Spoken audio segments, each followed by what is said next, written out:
Alright, so let's take a look here at what needs to be done to put this together. I always use the front bumper brackets to put these on. I had to kind of remember how I do it because you need them to line up, and it doesn't line up with anything referencing on that line. It sort of goes on its own. It kind of lines up with that other panel, but you also need to make sure your bumper brackets go through the hole. So first thing I'm going to do is I've got this is all painted with some rust preventive paint, and up in here has been seam sealed and painted. It's kind of still sticky right now. It's actually satin, but it looks all glossy, and that's because it's on this stuff that isn't quite dry yet, the caulking. I mean, it takes weeks for it to dry sometimes, so not a big deal. It does finally dry. But I'm going to clean the metal real quick up in the top, clean the metal at the bottom, so I can weld it to it easier, and then I'll clamp this thing in place at the right height. I believe I can use my hole punch along the top edge, but I'm not sure. I think it maybe actually goes a little bit too high for it to reach, so I'm not sure on that, but I'll show you guys, let you guys look at it when you see how this one goes on. Then you can figure out how to get yours on. But if you remember this, if you do your own, make sure you have your front bumper brackets and, you know, put them in and bolt them in before you start welding it. It makes it, you know, so that you know everything's lining up. It's one of the things I always do on this panel. So then we'll get started. Probably, I don't know if I'll get started on the next panel above it. I'll give you an idea how to do that real quick now. What I do is I'll use flat metal. I build it, I bend it in an L shape, okay? And then either one of two things, and it goes over this, okay? It's a new piece that goes over this, the lower nose. And I either do one of two things. Either I'll slit cut it and then weld it, and then actually weld up all the gaps, which takes a while, because you need to wrap this way, right? Because this is an arch, so you need to wrap. Or I'm going to try this time. I'm going to use one of the reasons I bought it is the stretcher. I'm going to try and stretch the metal so that it will make the arc naturally, and then I can just slit cut halfway up and then bend the other half underneath. So we'll see how that works. Maybe that'll work a little bit easier. Last couple of them I've done by just slit cutting and then just welding up the gap, and it worked fine. It just takes a bit of time, a lot of grinding, and it turns out fine. You know, it's a lot cheaper than buying that nose piece. So it's up to you on that if you want to do that. And then if I don't have this section, I think this section I got to grind this off and check it. I think this was not pitted. It wasn't rusted through at all. But if it's rusted through, what I'll do is I'll just cut straight across here. And then usually what I'll do is I'll use this piece here to make a pattern to make this area. So what I'll do is I'll do the nose in several pieces. I'll usually do more than one across here. So I'll do like one going across, butt it up to another one, make another one across, okay, in the L shape. And then what I'll do is I'll make a piece by, sometimes I'll just make slit cuts along here, and so easier makes the rounded part. And then I'll just butt it up to that guy, and then weld up all the slits, and then weld it to the flat metal so that it's done in two sections. But I also make sure that I have a hole drilled in the bottom for the water to come out, because you don't want the water to build up inside there. It'll rust out quicker. It's still going to do it because you're going to have two layers of metal. When this is up there, you're going to have this up there, and you're going to have a layer of metal on top. When you put this one on, it goes on top of this piece right here. Sorry, I got the camera in the wrong place. It goes on top of that piece. So you have double stacked metal here, and there always seems to be some amount of moisture that gets down through the top of here eventually. So that's why every van is rusted there, every single one of them. So it's just the way it's designed, it's the way it's made. You can't really do that much about it. So anyway, we'll move on and start doing this.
Alright, so it took me a couple tries to get this thing on and off here. Of course, it always does. I had to bend those things back a little bit, the new pieces, because I had to remember I had to put those end pieces on. I don't always have to do that. It doesn't seem like these things don't always go right on. I've always had, because when you get this piece here, it's flat, okay? And you have to bend it in this arc. All right, you have to bend it yourself. And the corners aren't exactly the same angle at the same time. So it ends up sometimes having a little bit of a gap between the, this panel and the inner on ones I've done before.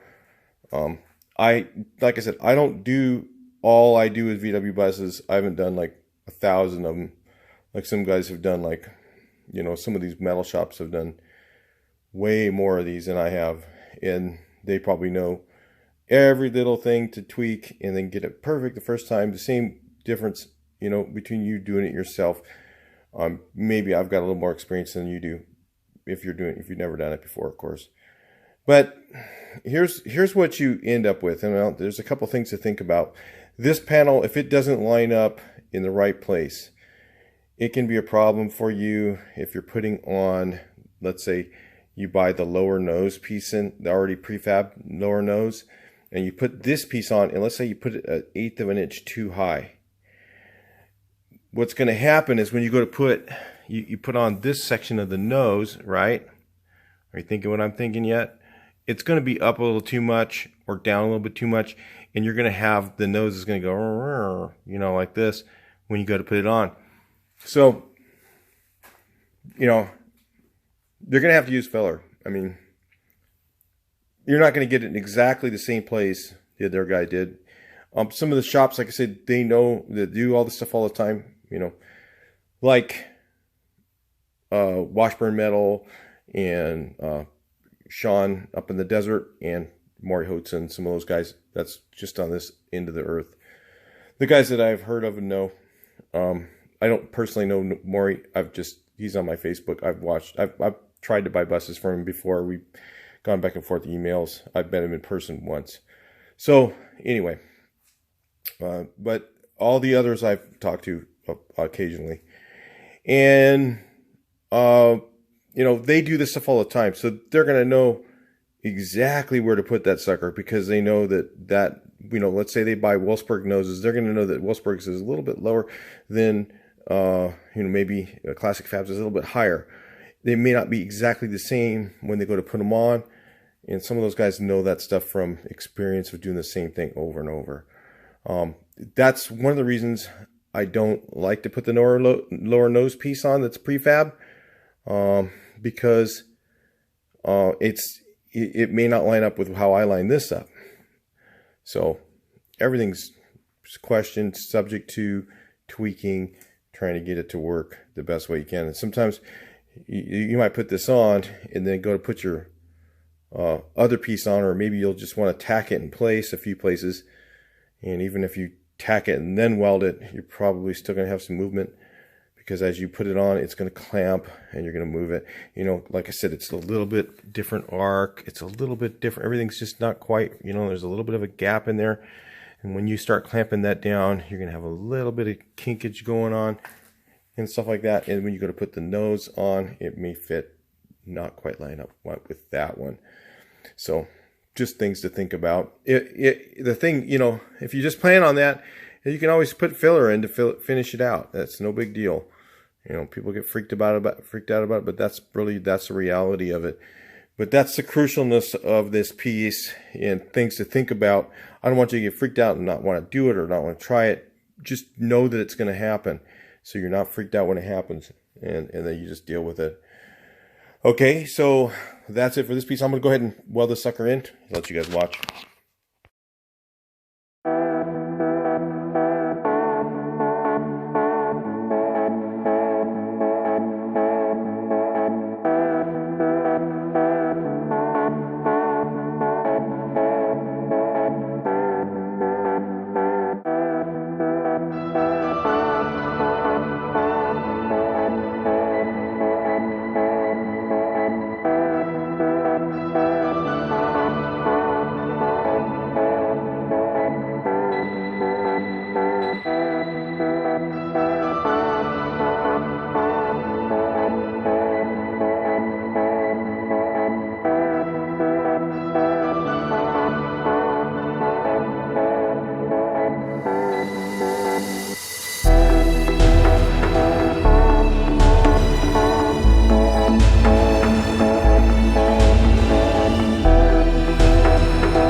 check the mic and make sure it sound right, boys.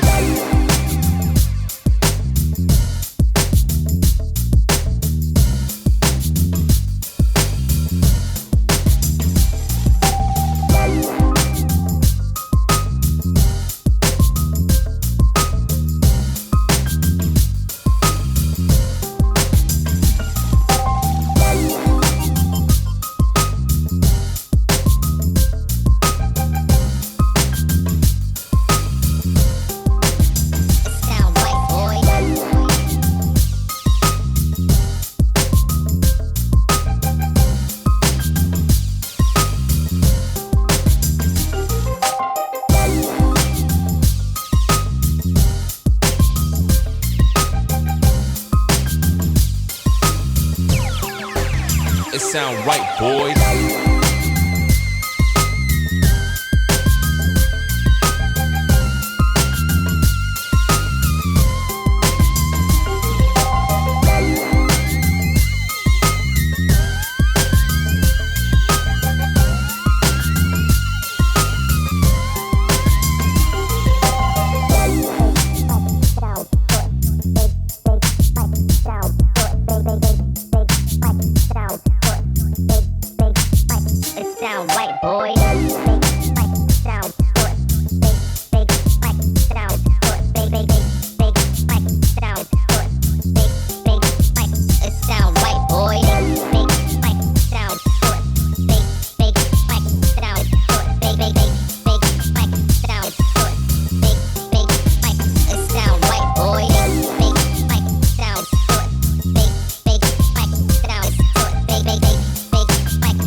It sound right, boys.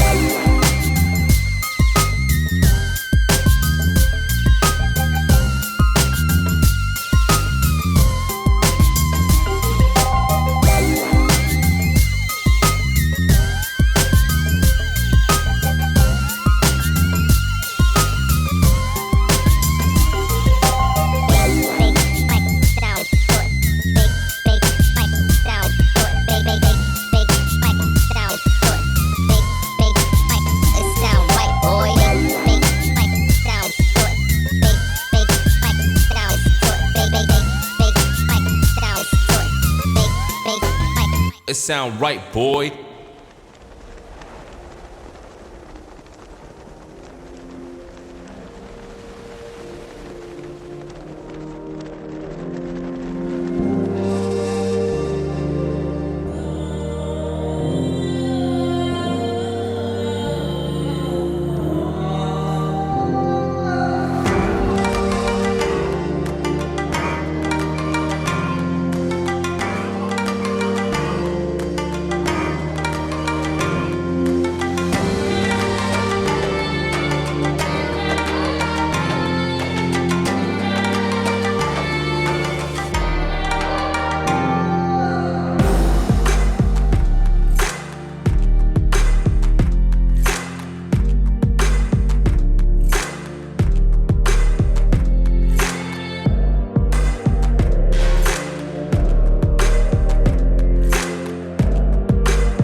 Alright, so that's the, it's kind of how it looks. I'll show you guys some of the stuff that, is ugly, but I'll talk about it a little bit. But let's look at that.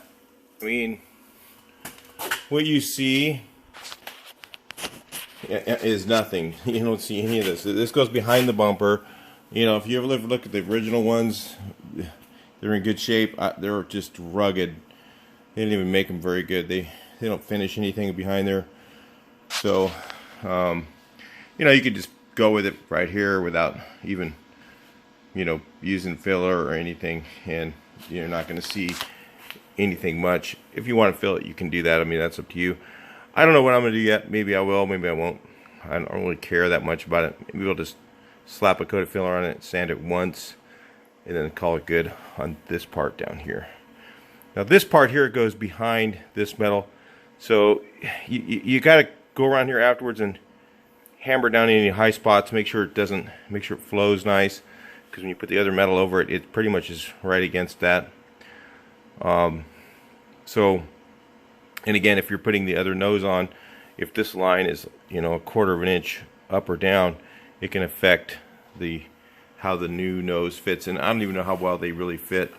They might have an issue where they might be, cut different or whatever. Their spacing between here and here might be different depending on whose nose you get. So all stuff to think about. It's kind of a crapshoot, I think, on some of the metal stuff. Anyway, but if you see here, I burned through a lot because my holes were a little bit too high. So what I did is I turned the heat up, and then I just melted my way down into the top edge of the inner panel so that I got penetration. Mainly all I'm worried about, like I said, this is going to get painted. It's going to get covered up. I'm going to paint this ahead of time with a spray can, something. I'm going to sand it, paint it, make sure it paints on there pretty good. When I do finally put the skin on, it'll probably, some of that might come off. And I paint the inner side of the new panel I put up here. So that's the way I do it. I don't know if they all get done that way, but it's just stuff I think about. Is it going to last forever? No, it's not. It's not going to last forever. It didn't last forever and was new. I mean, the thing is, you got to remember, these things have a different life from here on out. The life that this thing had to get to this point was a tough life. Hopefully the life ahead is a garage and taken care of, at least covered, or something like that. So that's kind of what we're at. Look at that. Let's see. There. Go look at that. You can see. Look, you can see where I burned through. I'm not, going to say, oh yeah, that doesn't look good. It doesn't matter. Where I burned through the top edge of the hole and pushed it down to the top by turning up the heat. I still got to grind a little bit down there. My battery ran out, so I'll just do that off camera. I think you guys can handle that, right? Alright, I'll talk to you guys in the next video. Please like, share, and subscribe. And let's take a look at the filler. Got a little bit of that on there. Threw some on there. Threw some on over there where I had patches. Again, when this thing's going to get done and all that's all second coated, just going to run through and hit it again. When I let that filler set overnight, it was a little harder to sand, but it still wasn't, hard. A lot harder than what I'm used to on this stuff. This stuff stands super easy. Alright, I'll talk to you guys in the next video. Please like, share, and subscribe. And keep your comments rolling.